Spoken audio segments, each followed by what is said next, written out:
ओम शांति। आज है 14 नवंबर।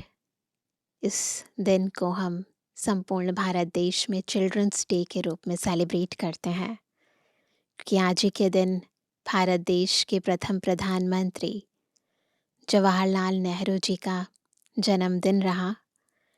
और इसको हम बचपन की यादों के रूप में खेलने कूदने को, जो भी हमने एंजॉयमेंट की, उनको रिकॉल करने के लिए और स्पेशली एजुकेशन पर ध्यान देने के लिए सेलिब्रेट करते हैं।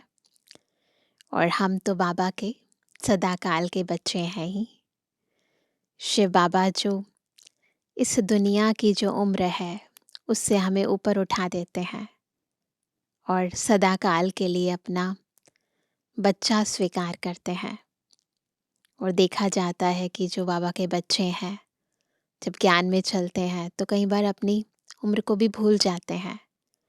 हर पल अपने आप को बाबा का बच्चा समझ के चलना, क्योंकि बाबा जितने प्यार से हमें रोज़ मुरली शुरू होने पर कहते हैं मीठे बच्चे, तो फिर वो शरीर की उम्र याद ही नहीं रहती। जब खुद भगवान हमें इस ऊंचे स्वमान पर स्थित कर देता है कि हम कड़वे नहीं हैं, हम बहुत मीठे हैं, हम इतने बुजुर्ग नहीं हैं, इतने मैच्योर नहीं हैं, कितनी जिम्मेवारियां अपने सिर पर उठा लें, बच्चे बन जाएं, बाबा को बोझ दे दें, तो वो बचपन कभी ख़त्म नहीं होता है। और इसीलिए बाबा कई बार कहते हैं कि हाँ, ये धारण बुद्धि में रखना है कि हाँ, हम बाबा के बच्चे हैं, परंतु फिर भी माया की अनेक गफलतों से बचने के लिए हमें ये बचपन के खेल ज़रूर समाप्त करने हैं। रूठना, मनाना, नाराज़ होना, ना दुखी होना, दुख देना, इन सब बातों से परे जाना है, क्योंकि अभी तो बच्चे हैं, परंतु बनने वाले हैं देवी देवता। लक्ष्य को सामने रखकर लक्षणों को ज़रूर धारण करना है। आज की मुरली में भी हम कुछ ऐसी ही ज्ञान युक्त बातें सुनेंगे। सुनते हैं प्यारे बाबा के मधुर महावाक्य। आज है 14 नवंबर सन 2025।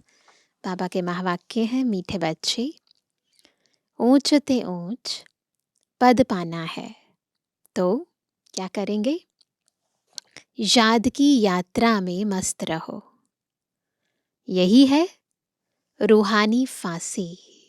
बिल्कुल, यह रूहानी फांसी। बुद्धि ऊपर लटकी रहे, बुद्धि अपने घर में लटकी रहे, नीचे ना आए। प्रश्न है, जिनकी बुद्धि में ज्ञान की धारणा नहीं होती है, उनकी निशानी क्या होगी?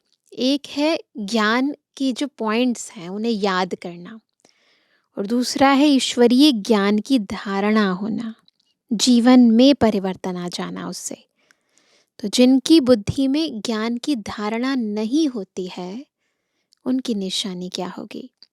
उत्तर है, वह छोटी छोटी बातों में रंज यानी नाराज होते रहेंगे।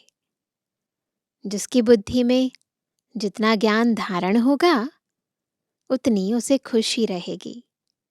बुद्धि में अगर यह ज्ञान रहे कि अभी दुनिया को नीचे जाना ही है, इसमें नुकसान ही होना है, तो कभी रंज नहीं होंगे, सदा खुशी रहेगी। तो बेहद के दृष्टिकोण से यदि बुद्धि से देखेंगे हम सारी दुनिया को, तो फिर हमें किसी बात का कोई रंज नहीं होने वाला। आत्मा सदा ड्रामा के हर सीन से संतुष्ट रहेगी। ओम शांति। मीठे मीठे रूहानी बच्चों प्रति रूहानी बाप बैठ समझाते हैं। बच्चे समझते हैं, ऊंच ते ऊंच भगवान कहा जाता है। आत्मा का बुद्धि योग घर की तरफ जाना चाहिए, परंतु ऐसा एक भी मनुष्य दुनिया में नहीं है जिसको यह बुद्धि में आता हो। सन्यासी लोग भी ब्रह्म को घर नहीं समझते। वह तो कहते हम ब्रह्म में लीन हो जाएंगे, तो घर थोड़ी हुआ, घर में ठहरना होता है। तुम बच्चों की बुद्धि वहाँ रहनी चाहिए। जैसे कोई फांसी पर चढ़ता है ना, तुम अब रूहानी फांसी पर चढ़े हुए हो, बिल्कुल ऊपर है गर्दन, बुद्धि ऊपर, अंदर में है। हमको ऊंचते ऊंच बाप आकर ऊंचते ऊंच घर ले चलते हैं। है सबकी बुद्धि में ये बात। अब हमको घर जाना है। ऊंचते ऊंच बाबा हमको फिर ऊंचते ऊंच पद प्राप्त कराते हैं। रावण राज्य में सब नीच हैं, वह ऊंच वह नीच, उन्हों को ऊंच का पता ही नहीं है। ऊंच वालों को भी नीच का पता नहीं रहता। अभी तुम समझते हो, ऊंचते ऊंच एक भगवान को ही कहा जाता है। बुद्धि ऊपर में चली जाती है। वह है ही परम धाम में रहने वाला। शिव बाबा कहाँ रहते हैं? परम धाम में। इसलिए बुद्धि कहाँ जाती है? परम धाम, ऊपर। यह कोई भी नहीं समझते हैं, हम आत्माएं भी वहाँ की रहने वाली हैं। यहाँ आते हैं सिर्फ पाठ बजाने। अब परमात्मा को तो कहते हैं पार ब्रह्म परमेश्वर तुम सबके स्वामी। ये नहीं पता कि हम भी परम धाम के निवासी हैं। तो बाबा कहते हैं यहाँ हम आते हैं सिर्फ पाठ बजाने, घर तो ऊपर ही है। यह कोई के ख्याल में नहीं रहता, अपने ही धंधे धोरी में लगे रहते हैं।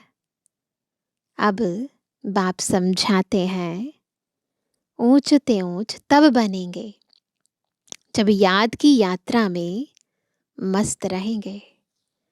याद से ही ऊंच पद पाना है। नॉलेज जो तुमको सिखलाई जाती है वह भूलने की नहीं है। छोटे बच्चे भी वर्णन करेंगे, बाकी योग की बात को बच्चे नहीं समझेंगे। बहुत बच्चे हैं जो याद की यात्रा पूरी रीति समझते नहीं हैं। खुद को चेक करें, क्या सच में हम बाबा की याद में रहते हैं?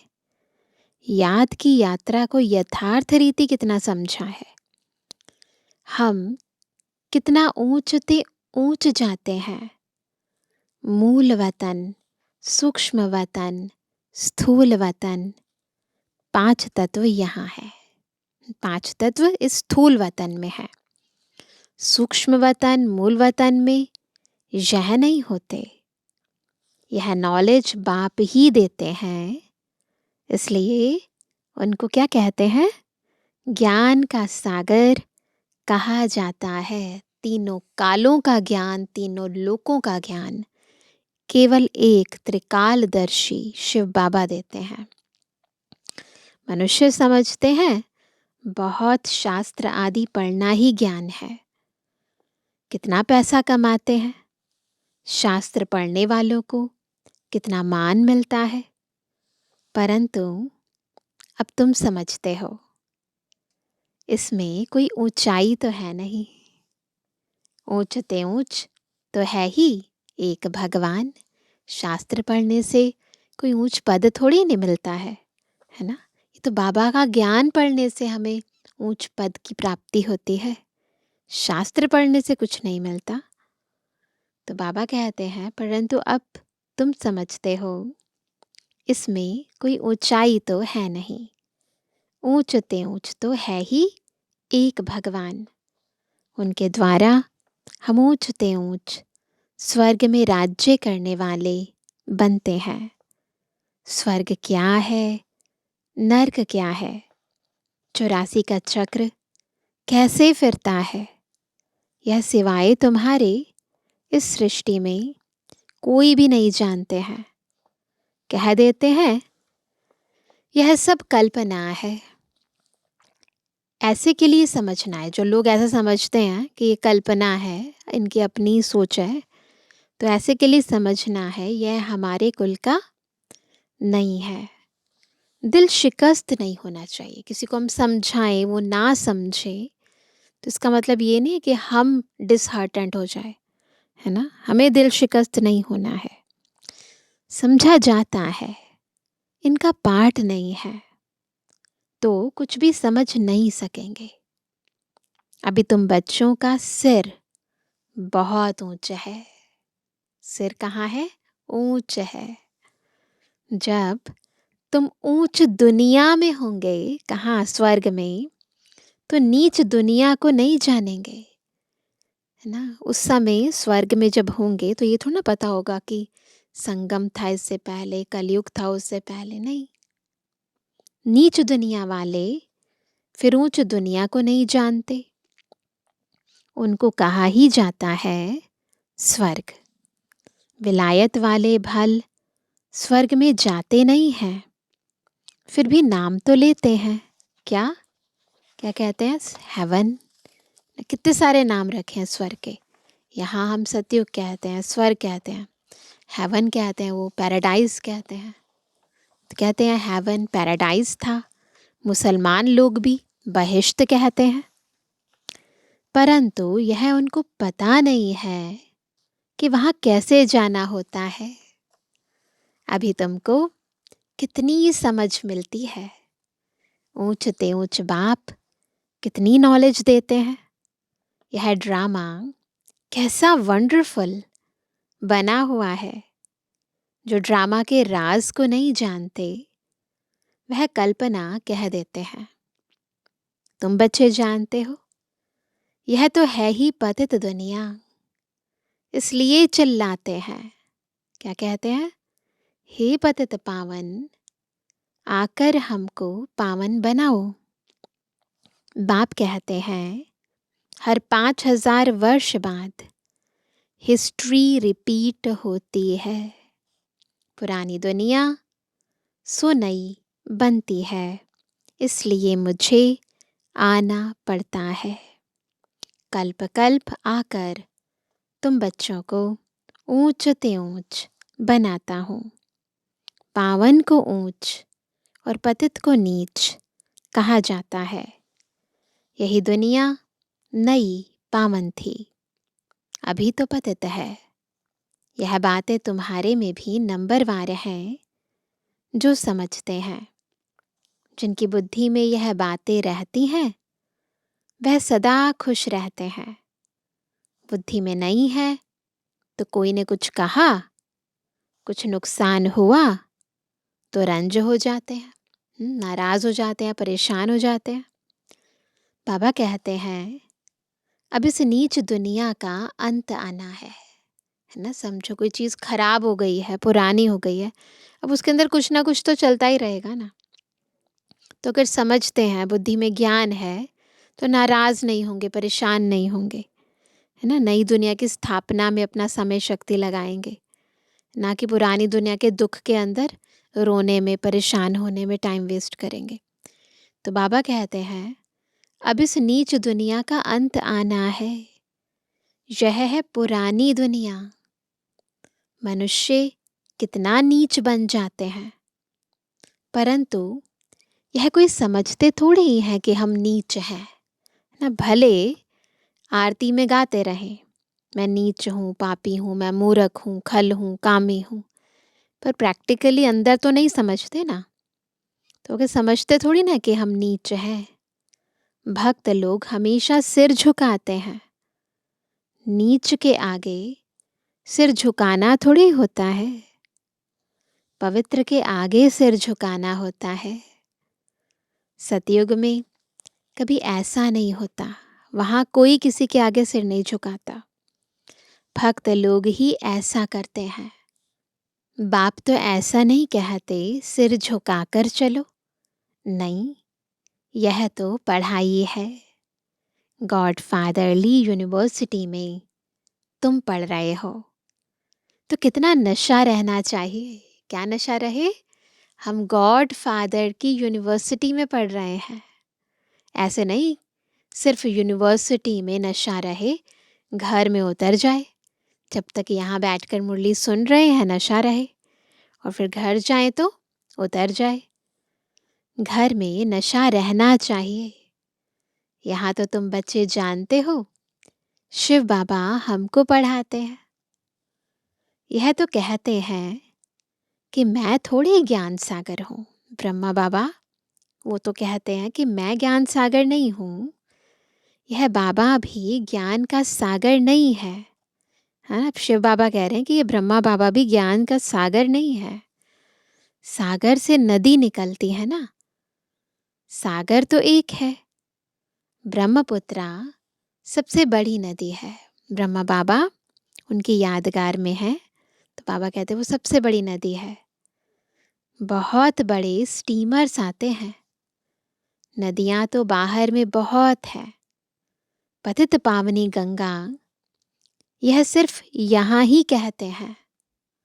बाहर में कोई भी नदी को ऐसे नहीं कहेंगे। केवल भारत देश में ही ये सारे गायन हैं। पतित पावनी नदी है, फिर तो गुरु की कोई दरकार नहीं। नदियों में तालाब में कितना भटकते हैं। कहाँ तो तालाब ऐसे गंदे होते हैं, बात मत पूछो। उसकी मिट्टी उठाकर रगड़ते रहते हैं। अब बुद्धि में आया है यह सब नीचे उतरने के रास्ते हैं। अब समझ आया, नहीं तो पहले तो भावनावश कुछ भी करते थे ना। वो लोग कितना प्रेम से जाते हैं तीर्थों पर, कितने प्रेम से जाते हैं ना। नंगे नंगे पैर जाते, इतना सहन करते हैं।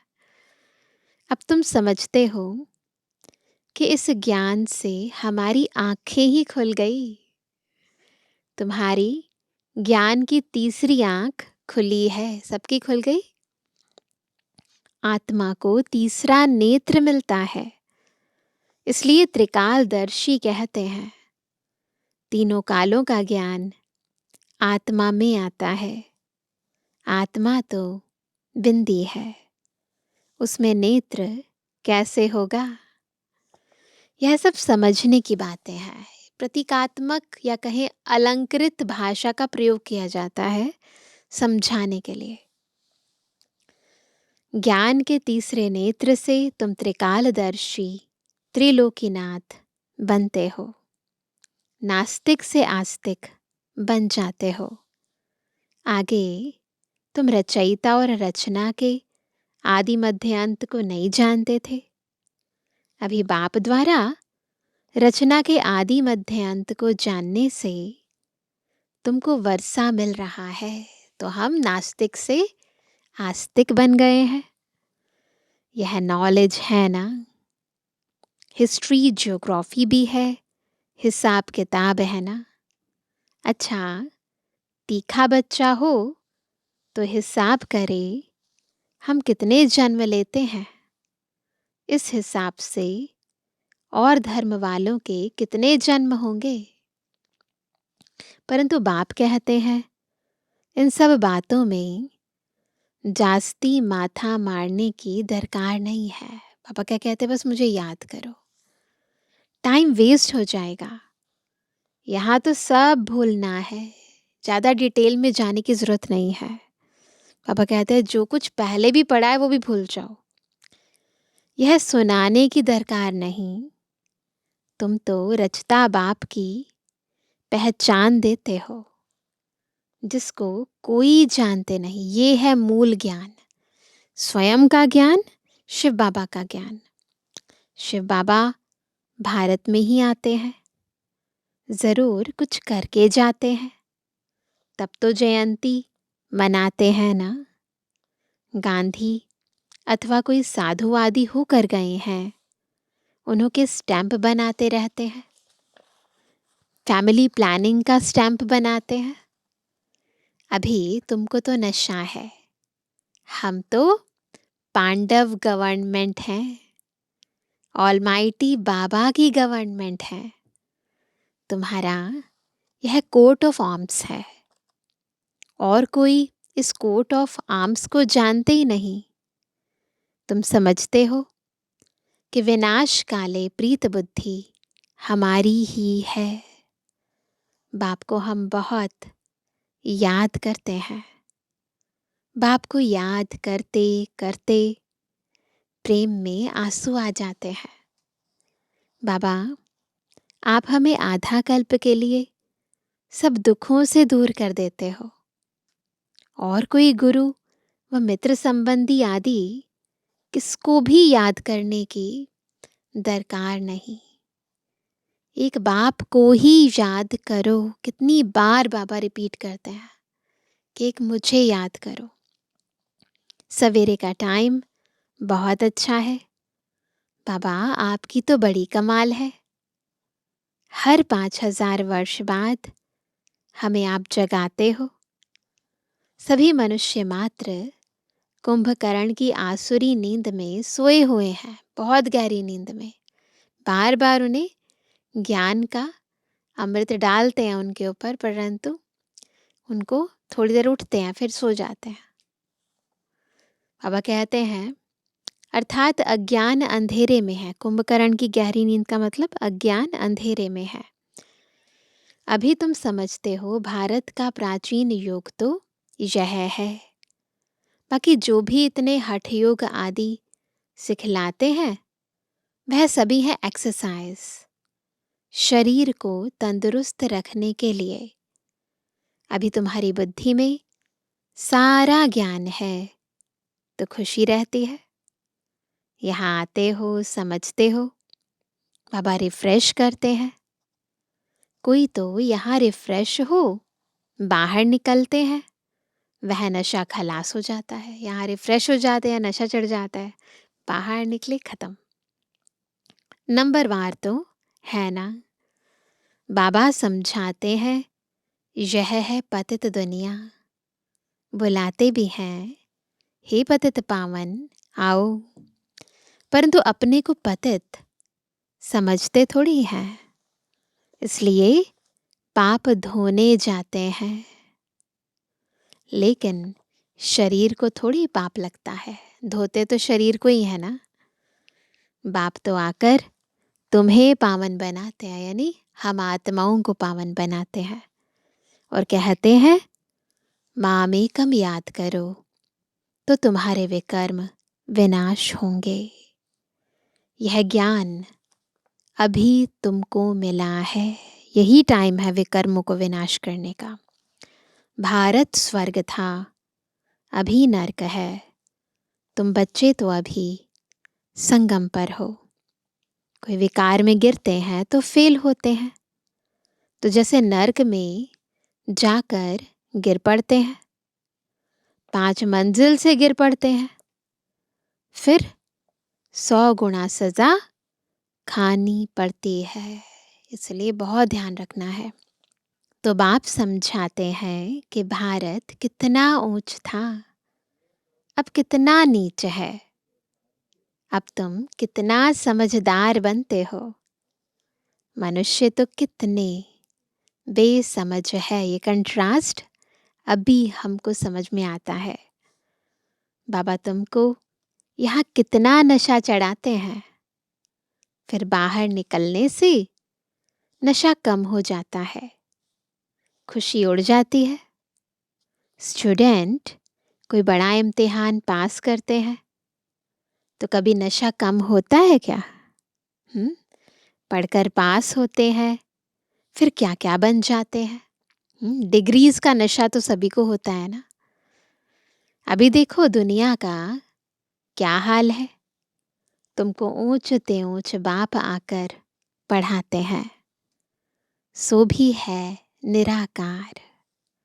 तुम आत्माएं भी निराकार हो, यहाँ पाठ बजाने आई हो। यह ड्रामा का राज बाप ही आकर समझाते हैं। इस सृष्टि चक्र को ड्रामा भी कहा जाता है। उस नाटक में तो कोई बीमार पड़ते हैं तो निकल जाते हैं। दुनिया के अंदर जो सीरियल शूट होते हैं ना, तो उसमें यदि कोई बीमार हो जाता है तो उसे रिप्लेस कर दिया जाता है। यह है बेहद का नाटक। यहाँ पर ये प्रोविज़न नहीं है। यथार्थ रीति तुम बच्चों की बुद्धि में है, तो ये बेहद का नाटक यथार्थ रीति केवल हमारी बुद्धि में है। तुम जानते हो हम यहाँ पाठ बजाने लिए आते हैं। हम बेहद के एक्टर्स हैं। यहाँ शरीर लेकर पार्ट बजाते हैं। बाबा आया हुआ है, यह सब बुद्धि में होना चाहिए। बेहद का ड्रामा कितना बुद्धि में रहना चाहिए। बेहद विश्व की बादशाही मिलती है तो उसके लिए पुरुषार्थ भी ऐसा अच्छा करना चाहिए ना। गृहस्थ व्यवहार में भी भल रहो, परंतु पवित्र बनो। विलायत में ऐसे बहुत हैं, जब बूढ़े होते हैं तो फिर कंपेनियनशिप के लिए शादी करते हैं, संभालने के लिए फिर विल करते हैं, कुछ उनको कुछ चैरिटी को। विकार की बात नहीं रहती। आशिक माशूक भी विकार के लिए फिदा नहीं होते हैं। जिनका नाम बाला है ना, उन आशिक माशूकों के अंदर कोई विकार की भावना नहीं होती ना। तो बाबा कहते हैं जिस्म का सिर्फ प्यार रहता है। तुम हो रूहानी आशिक। वहां पर क्या होता है कि केवल एक दूसरे को देखने की इच्छा होती है ना, कोई विकार की भावना नहीं होती है। लेकिन हमें जो बाबा रूहानी प्यार सिखा रहे हैं, ये आत्मा का परमात्मा से, आत्मा का आत्मा भाइयों से बेहद का स्नेह है। इसमें तो विकार तो खैर बहुत दूर की बात, परंतु इसमें तो बहुत ही गहरी पवित्रता समाई हुई है। खुद पवित्रता के सागर की पवित्रता समाई है, उनकी श्रीमत समाई है। तो इसलिए बाबा कहते हैं आशिक माशूक भी विकार के लिए फिदा नहीं होते हैं। जिस्म का सिर्फ प्यार रहता है। तुम हो रूहानी आशिक, एक माशूक को इजाद करते हो। सब आशिकों का एक माशूक, सभी एक को ही याद करते हैं। वह कितना शोभनिक है, हमारा माशूक कितना ब्यूटीफुल है। कहते ना सत्यम शिवम सुंदरम। आत्मा गोरी है ना, वह है एवर गोरा। बाबा कभी भी काला नहीं बनते हैं कि आत्मा सदा प्योर रहती है। तुम तो सांवरे बन गए हो, तुमको वह सांवरे से गोरा बनाते हैं। यह तुम जानते हो कि बाप हमें गोरा बनाते हैं। यहाँ बहुत है जो पता नहीं किस किस ख्यालात में बैठे रहते हैं। स्कूल में ऐसे होता है, बैठे बैठे कहाँ बुद्धि बायोस्कोप तरफ, दोस्तों आदि तरफ चली जाती है। खुद से पूछो कहाँ जा रही है बुद्धि। सत्संग में भी ऐसे होता है, यहाँ भी ऐसे है। बुद्धि में नहीं बैठता तो नशा ही नहीं चढ़ता, धारणा ही नहीं होती जो औरों को कराएं। खुद में धारणा होगी तभी तो दूसरे को कराएंगे। बहुत बच्चियां आती हैं जिनकी दिल होती है सर्विस में कहाँ लग जाएं, परंतु छोटे छोटे बच्चे हैं। बाबा कहते हैं बच्चों को संभालने के लिए कोई माई को रख दो, है ना। बहुत सारी माताएं आती हैं, उनकी इच्छा होती है कि हम भी बहनों की तरह सेवा में जाएं, परंतु घर में बच्चे हैं तो जा नहीं सकते। तो बाबा राय देते हैं कोई माई रख दो, है ना, कोई केयर टेकर रख दो। यह तो बहुतों का कल्याण करेंगी। होशियार हैं तो क्यों नहीं रूहानी सर्विस में लग जाएं। 5-6 बच्चों को संभालने के लिए कोई माई को रख दो। पुराने ज़माने की बात है, उस समय 5-6 बच्चे होते थे, आजकल तो 1-2 ही होते हैं मुश्किल से। इन माताओं की अब बारी है ना। नशा बहुत रहना चाहिए। आगे होगा, पुरुष देखेंगे कि हमारी स्त्री ने तो सन्यासियों को भी जीत लिया है। यह माताएं लौकिक पारलौकिक का नाम बाला करके दिखाएंगी। अच्छा मीठे मीठे सिक्के जवानी बच्चों पे जुबानी बाप दादा का दिल जान सको प्रेम से नंबरवार प्रसाद अनुसार याद रूहानी बच्चों की, रूहानी बाप दादा को गुड मॉर्निंग, नमस्ते नमस्ते नमस्ते। धारणा के लिए मुख्य सार पहला, तुम्हें बुद्धि से सब कुछ भूलना है। जिन बातों में टाइम वेस्ट होता है वह सुनने सुनाने की दरकार नहीं है। दूसरा, पढ़ाई के समय बुद्धि योग एक बाप से लगा रहे। कहाँ भी बुद्धि भटकनी नहीं चाहिए। निराकार बाप हमें पढ़ा रहे हैं, इस नशे में रहना है। वरदान है, अपनी महानता और महिमा को जानने वाले। अपनी महानता, कितनी महान है हम आत्माएं, और अपनी महिमा, दोनों को जानने वाले सर्व आत्माओं में श्रेष्ठ, विश्व द्वारा पूजनीय भव। हर एक ब्राह्मण बच्चा वर्तमान समय विश्व की सर्व आत्माओं में श्रेष्ठ है। समझते हैं अपने आप को इतना श्रेष्ठ, और भविष्य में विश्व द्वारा पूजनीय है। नंबरवार होते हुए भी लास्ट नंबर का मणका भी विश्व के आगे महान है। आज तक भक्त आत्माएं लास्ट नंबर के मणके को भी आंखों पर रखती है ना, क्योंकि सभी बच्चे बाप दादा के नैनों के तारे हैं।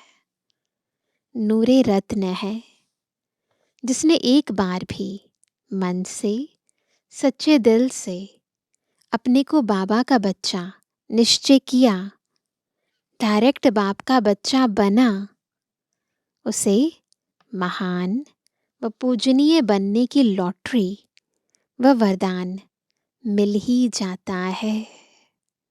स्लोगन है, स्थिति सदा खजानों से संपन्न और संतुष्ट रहे। स्थिति कैसी रहे? खजानों से संपन्न और संतुष्ट रहे तो परिस्थितियां बदल जाएंगी। आज का अव्यक्त इशारा, अशरीरी व विदेही स्थिति का अभ्यास बढ़ाओ। बाप दादा अचानक डायरेक्शन दें कि इस शरीर रूपी घर को छोड़, देह अभिमान की स्थिति को छोड़ देही अभिमानी बन जाओ। इस दुनिया से परे अपने स्वीट होम में चले जाओ तो जा सकते हो। युद्ध स्थल में युद्ध करते करते समय तो नहीं बिता देंगे। अशरीरी बनने में अगर युद्ध करने में ही समय लग गया तो अंतिम पेपर में मार्क्स व डिवीज़न कौन सा आएगा? इसलिए पहले से ही ये प्रैक्टिस करनी है। अच्छा, ओम शांति। प्रभु तेरी याद में दिल गुनगुनाता है। प्रभु तेरी याद में दिल गुनगुनाता है। अब तो हर चेहरे पे तेरा ही रूप नजर आता है।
है।